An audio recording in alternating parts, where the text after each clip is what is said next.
L'édito politique sur Europe 1 avec Le Figaro. Bonjour Alexis Brézet. Bonjour Dimitri, bonjour à tous. Alors il paraît, Alexis, qu'Emmanuel Macron, avec la dissolution, se dit ravi d'avoir, je le cite, balancé sa grenade dégoupillée au cœur du paysage politique français. Est-ce que vous pensez qu'il a raison de se réjouir ? Si son objectif était effectivement de tout faire exploser, de ce point de vue, c'est une parfaite réussite.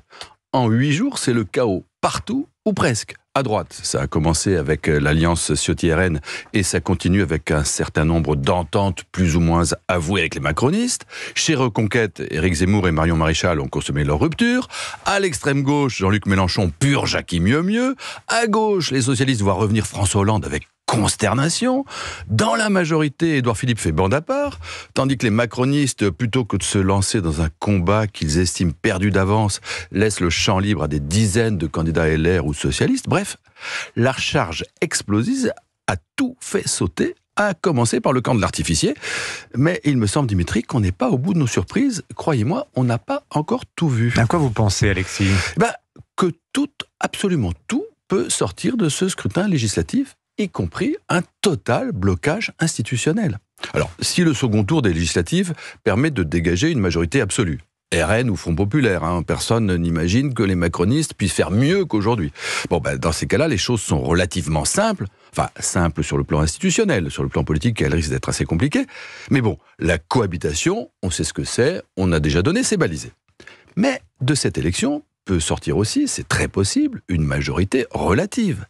Et là, l'affaire se corse. C'est la raison pour laquelle Jordan Bardella a estimé hier que dans ces conditions, il ne pourrait pas gouverner. Pourquoi ? Parce que si cette majorité relative est large, avec quelques voix d'appoint, ça peut encore passer. Mais si elle est faible, voire très faible, alors là, on bascule dans l'inconnu.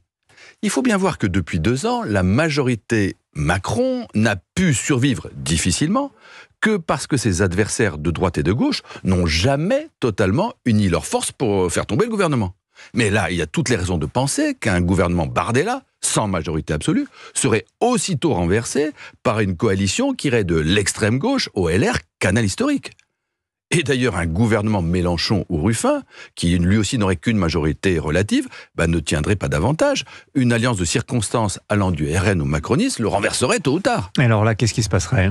Alors là, le président de la République, ayant constaté l'échec du parti sorti en tête, que ce soit le RN ou le Front Populaire, son échec à composer un gouvernement, le président pourrait alors chercher à concocter une autre majorité en unissant les groupes parlementaires du corps central, depuis les LR Macron compatibles jusqu'aux socialistes anti-Mélenchon, en passant par les Horizons, les Renaissances, les Modem et quelques écolos. Alors, sur le papier, ce gouvernement d'union anti-extrême peut se concevoir. Mais enfin, dans la réalité, on voit mal comment cet attelage de carpes, de brochets, de canards et de lapins pourrait durablement gouverner.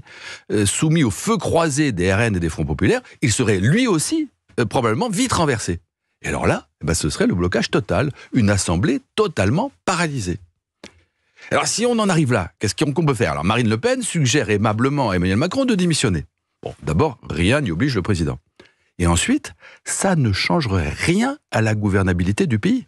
Car, et ça c'est un point qu'on n'a pas toujours en tête, un président nouvellement élu ne pourrait pas davantage dissoudre cette fameuse assemblée ingouvernable. L'élection ne remet pas les compteurs à zéro.